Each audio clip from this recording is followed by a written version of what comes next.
Silence does not mean shutting your mouth silence. What is being referred to as silence or nishabd? One cannot do this. One can become this. See if you can articulate the same things that you're saying with half the number of words. Suddenly you will become extremely conscious of everything.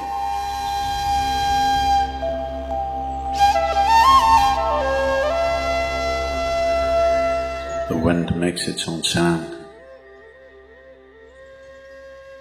So does the water.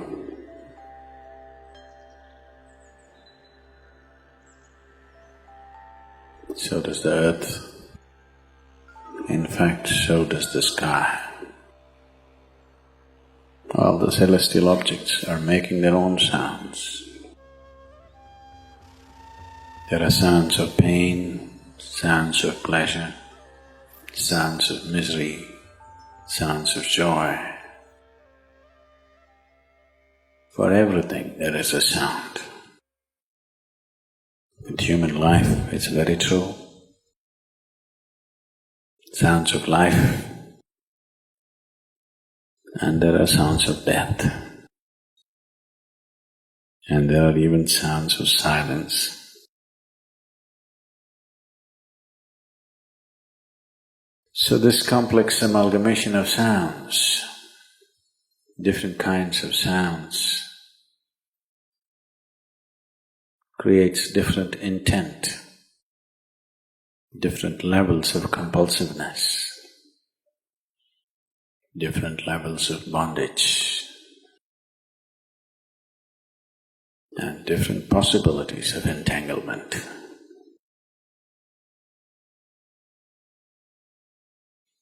In all this, why one chooses to become silent? Silence is not a way of denying yourself life. It is not even about denying yourself articulation. Silence is about moving from compulsiveness to consciousness. All sounds represent different forms and different dimensions of compulsiveness. When one chooses to become conscious, not be entangled in the compulsive nature of the existence, he naturally chooses to become silent. Silence does not mean shutting your mouth silence, plugging your ears silence. You can sing in silence. You can dance in silence. You can even speak in silence. You can even scream in silence. You don't try.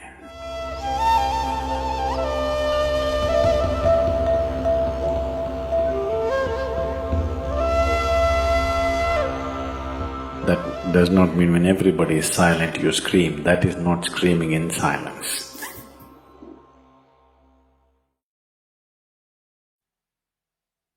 Because sound is of the surface, silence is of the core. It is only the surface which makes the sound. See, now the water is hitting the surface and making the sound. Deep down, there is no sound. That is so with life. On the surface, it is a very complex mesh of sounds, a maze of sounds happening. But at the core, there is no sound. There is no word for no sound in English language. We call it nishabd. That means absence of sound, a total absence of sound. Absence of sound means absence of reverberation. Absence of reverberation means absence of life. Absence of life means absence of creation. Absence of creation means absence of the Creator too.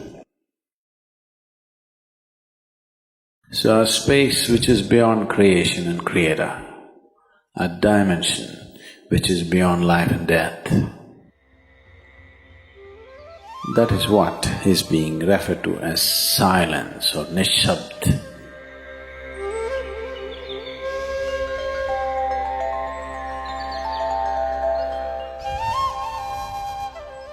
One cannot do this. One can become this. Commonly, there are two words employed to describe this. One is maun, that means you're practicing silence, you're not silent. You shut your mouth and you're remaining in maun. This is not nishabd. Maun means you're practicing silence. If you're practicing something, obviously you're not that. Are you life or are you practicing life? I'm asking you. Are you life or are you practicing life? Practicing life? No, your life. Maybe not very well practiced, but your life. Similarly, there is a difference between practicing silence and becoming silence.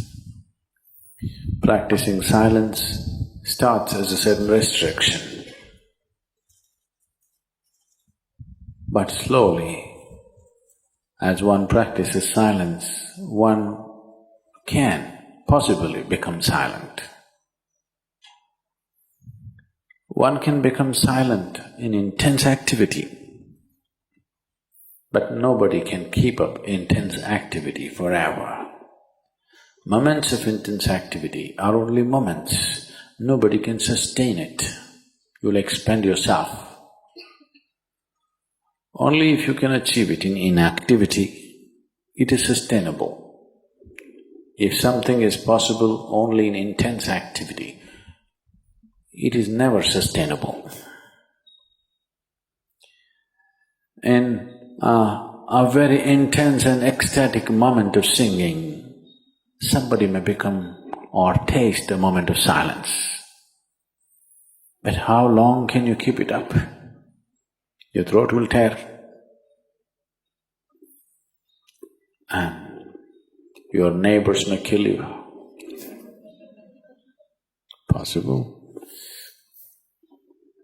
So this possibility of coming to silence or becoming silent also means to become still, to become utterly still. Stillness can be achieved in so many ways.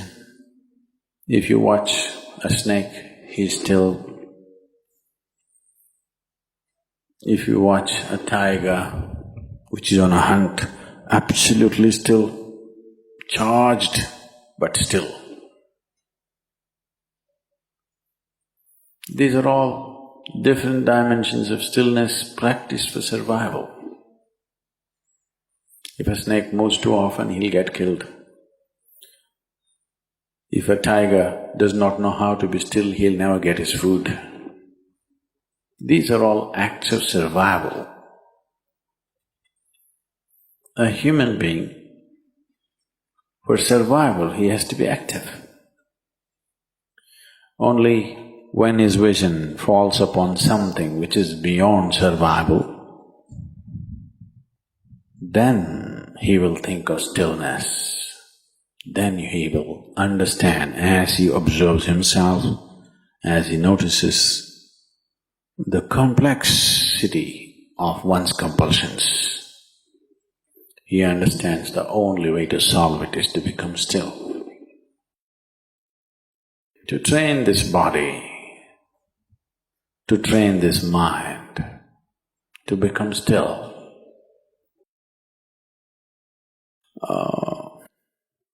Takes some effort. If one is simply blissed out, he will become still. But otherwise one has to work bit by bit, one has to work to bring this body to absolute stillness. Most people cannot hold their body in one place for any length of time. They're all the time in moment.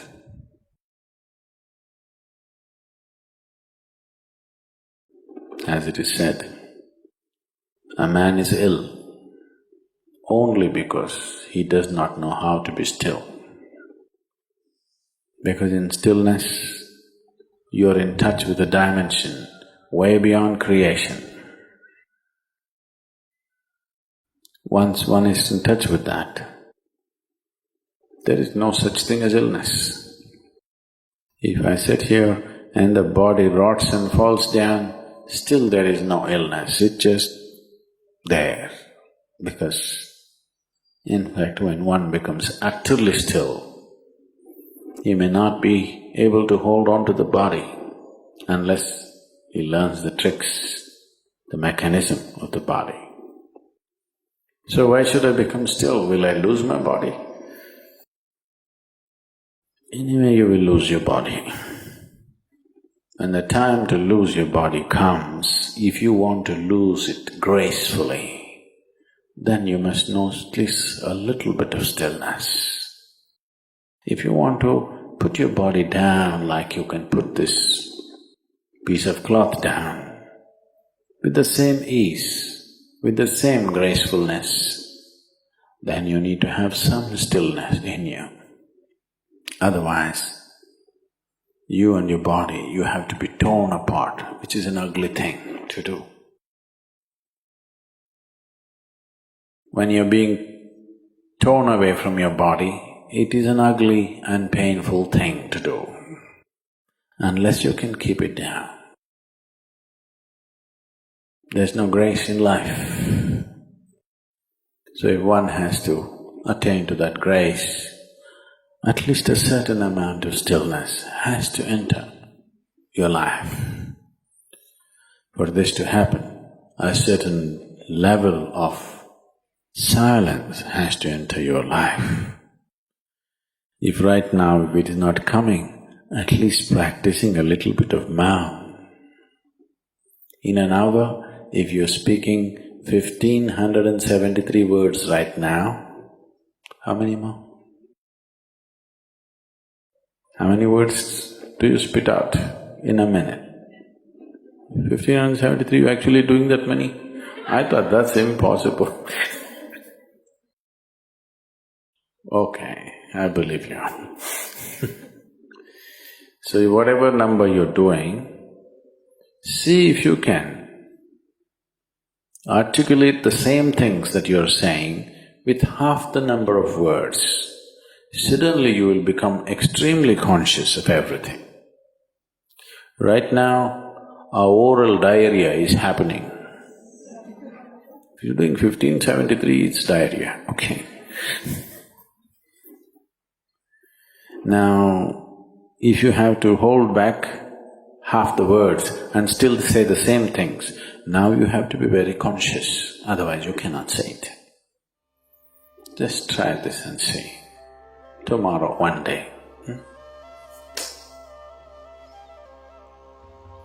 In an hour, normally what number of words you utter, make it half. Don't curtail your activity, still say the same things.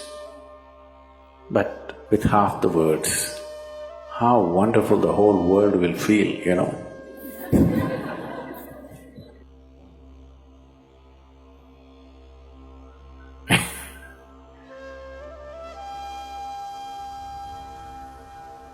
World will be a wonderful place, I'm telling you, tomorrow, if everybody does this. Many marriages will be saved.